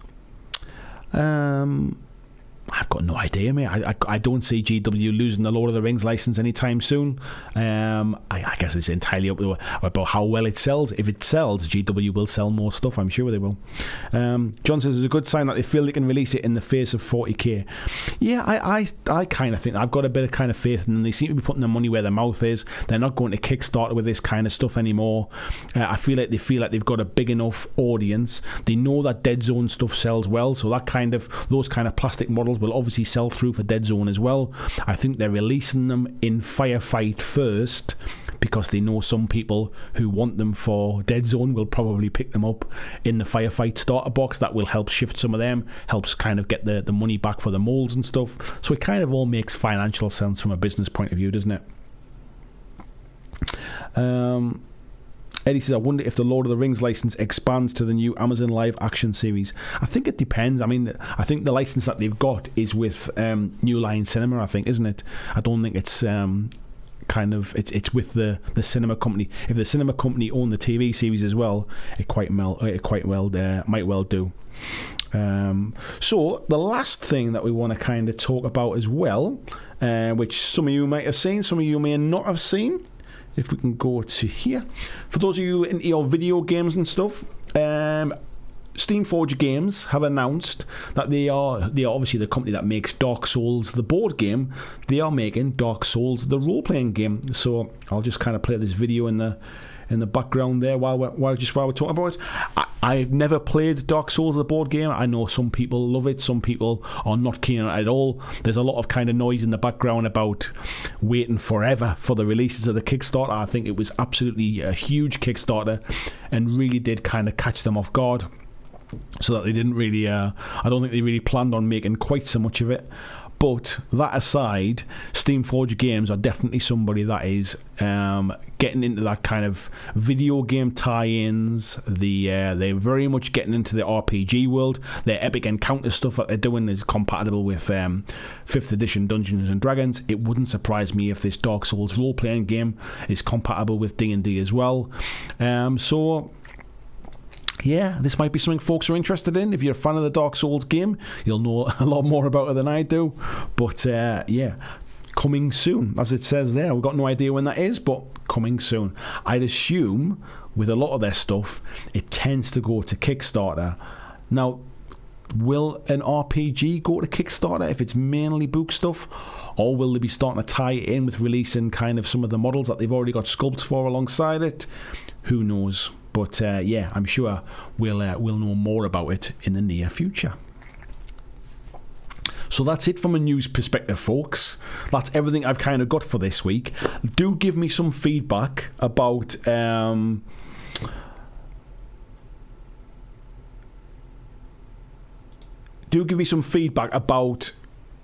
what you think of me kind of doing this, having kind of a bit of a shorter topic, breaking it up with a little bit of news and stuff, a little bit of chat, just a kind of general bits and pieces. Timing wise, it seems to have worked quite nice. We've kind of got about half an hour left on what we normally stream. We've done like an hour and a half so far. We normally do a couple of hours. It gives me half an hour to kind of do a bit of roundup type stuff, have a little bit of chat, answer any questions, just general kind of ramble that we normally do as well at the end of the streams.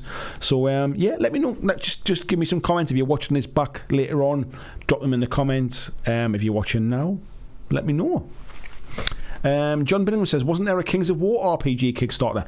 There was, mate. It was by a company called Red Scar. I believe it's still kind of happening in the background. I don't know much about it. RPG stuff really wasn't my kind of bag. I only just started playing Dungeons and Dragons with a gang from here not that long ago.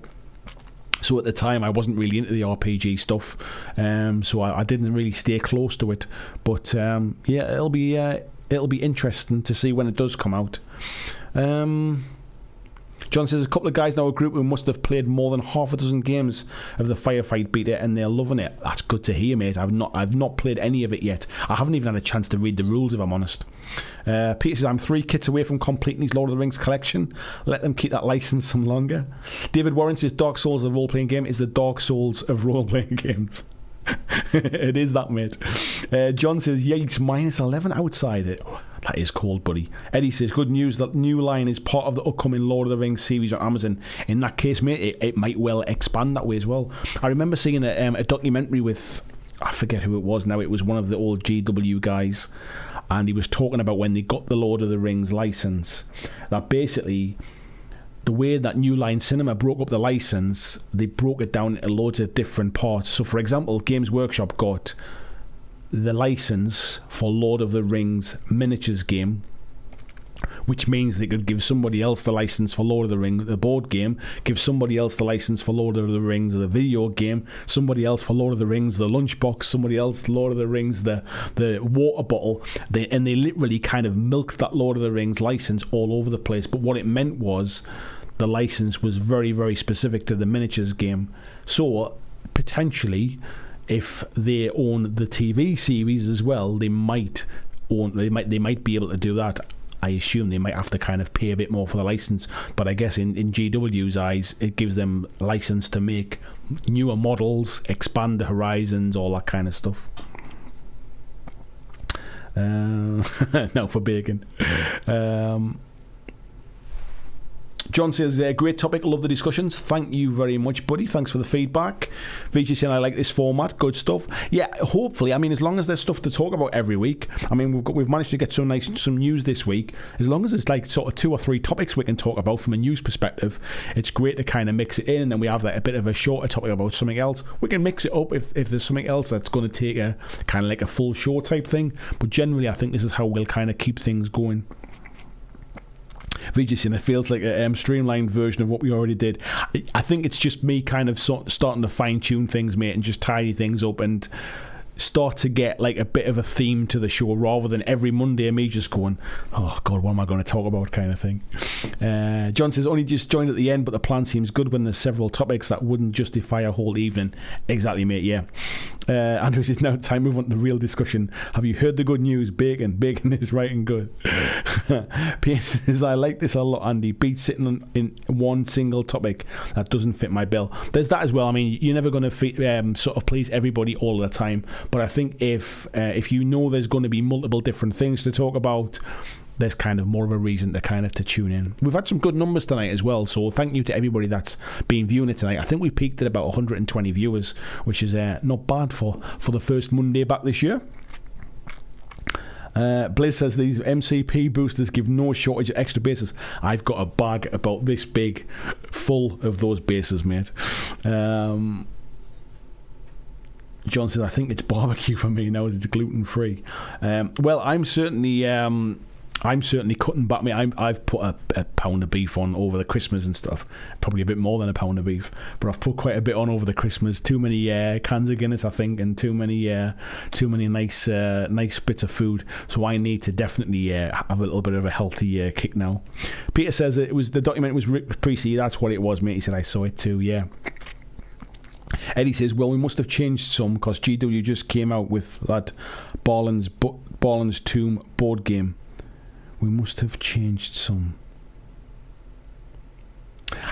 Well, it depends on what you call it, mate, when we say about it being a board game. If it's got miniatures in it, it might be classed as like, it might still be classed under the miniatures license. So that's where it gets a little bit messy, that kind of stuff. John says, I'm sticking with Gaslands and ploughing ahead into Battletech for the new year. Nice one, mate. He says, got plans to revisit a dead game from 78. Wow, mate.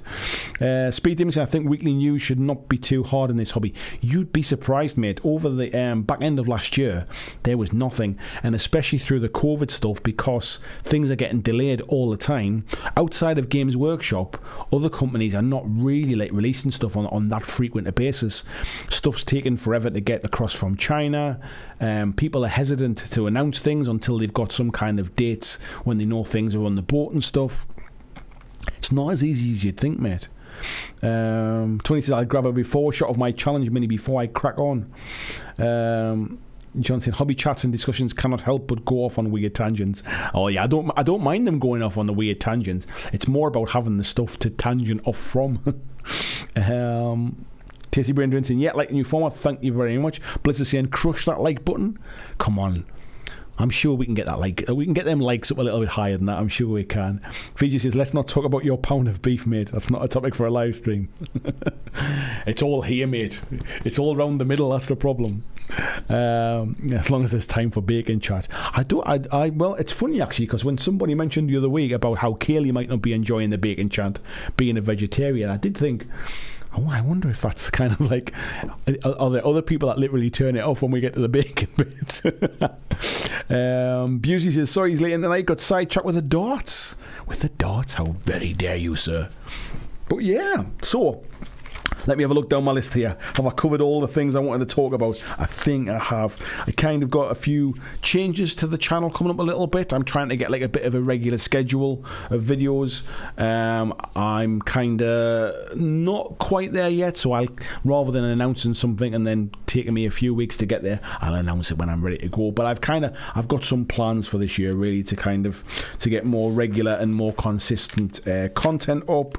I talked about Walking Dead stuff. I talked about Firefight stuff. I actually think that I covered all of the things I want to talk about tonight, so that is good. Scott's in better format, quite an all-round topic. Thank you very much, buddy. David Warren says, bacon bins. I see what you did there. He says, even veggios can enjoy the humour of a good bacon chat. They can just imagine it was bacon. I've never tried like any kind of like vegetarian like meat alternative stuff, so I can't really comment on bacon or whatever it's called. Vegan bacon, I assume it is, or vegetarian bacon. I've never tried that stuff, but yeah, I think I'll stick with the proper stuff. So yeah, I mean, coming up on the channel this year, more what stuff we got talking about. I'm kind of looking around because I've got stuff piled up all over the place that I've kind of been putting to one side to work on. I've got some terrain stuff to show off that I've been sent. I've got the Carnivale stuff that we've just been talking about. We've got some board game review stuff that's coming up. We've got a number of different things to kind of come up on the channel, but I think what we'll kind of do is we'll stick to the Monday lives. We'll always be Monday lives. We'll still mix in a fighting fantasy now and again, that kind of stuff. We'll obviously we're going to have a challenge every single month, and at the end of the challenge, everybody that enters the challenge will get their miniatures shown off on the live stream the following Monday.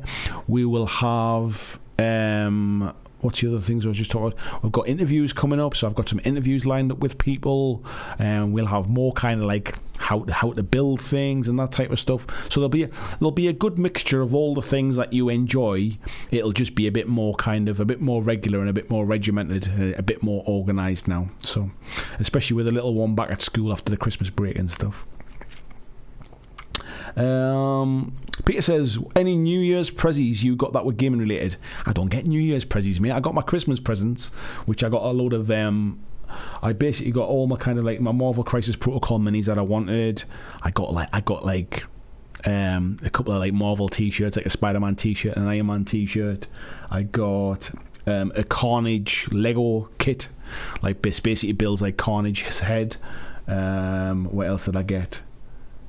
I got like whiskey and cigars and beer and clothes and things like that. But no, New Year's presents is not a thing, mate.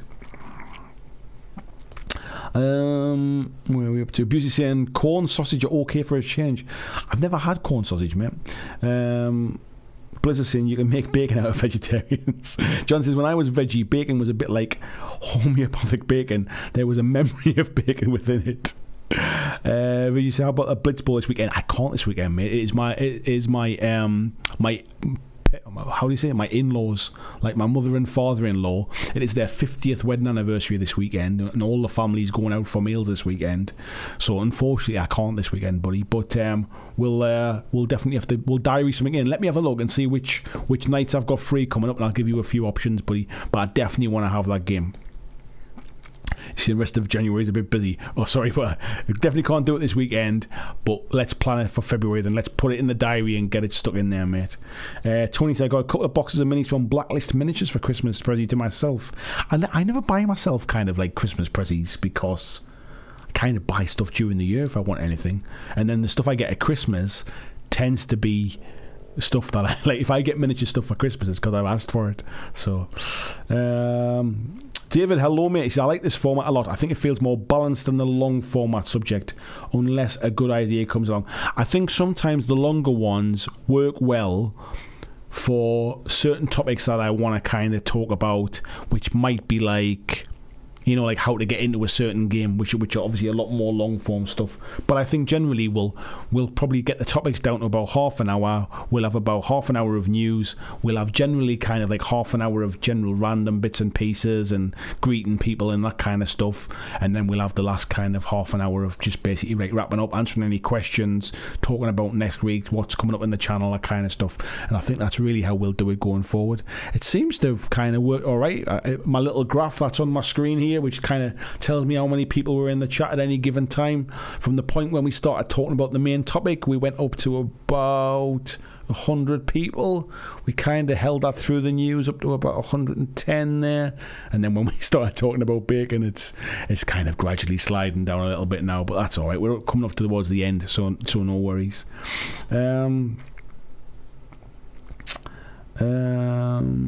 John says, I got mecha models, some green stuff, putty and some candy.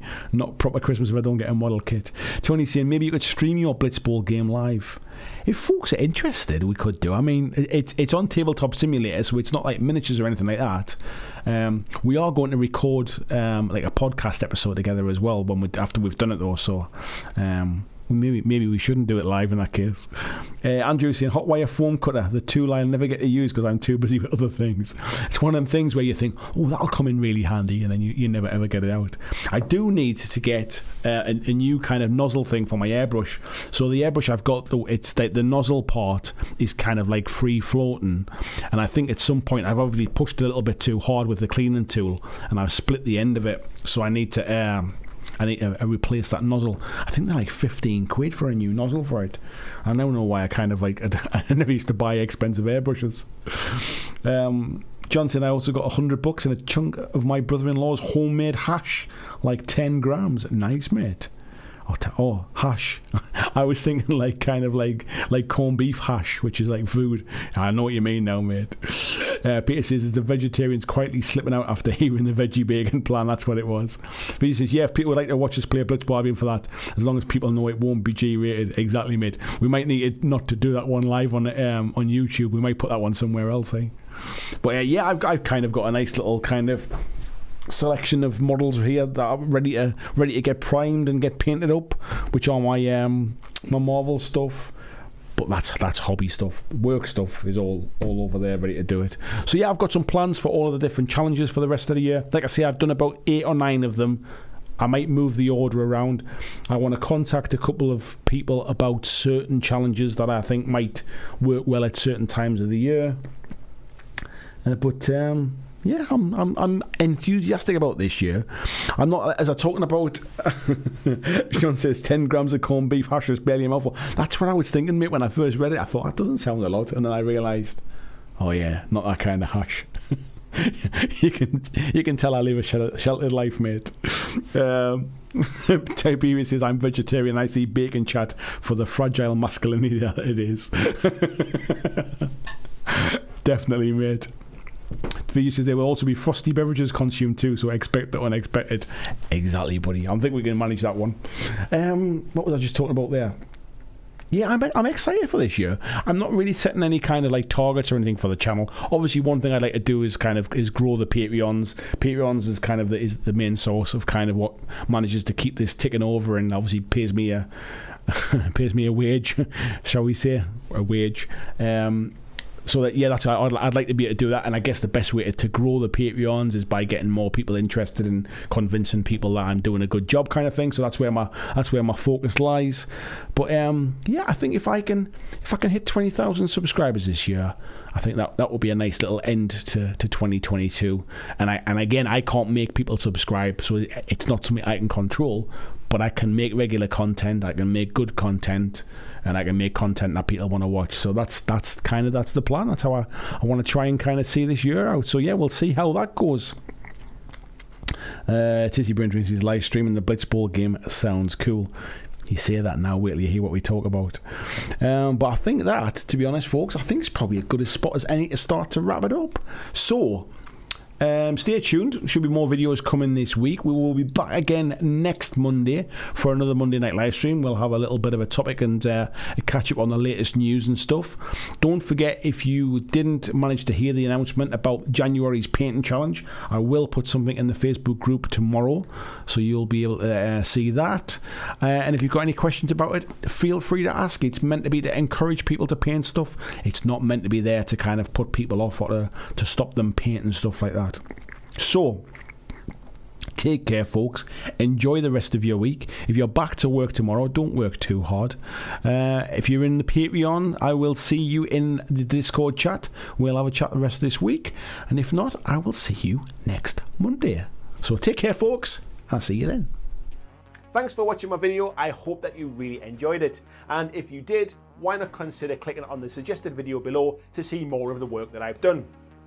If you'd like to support the long-term sustainability of this channel, why not consider checking out my Patreon, where you can pledge and support from as little as $2 a month, and there is lots of different tiers and bonuses which will give you access to a private Discord server. It will give you free t-shirts, free mugs, a podcast every month, and a number of other things, including getting your name at the end of every video, like these awesome folks who already support me now.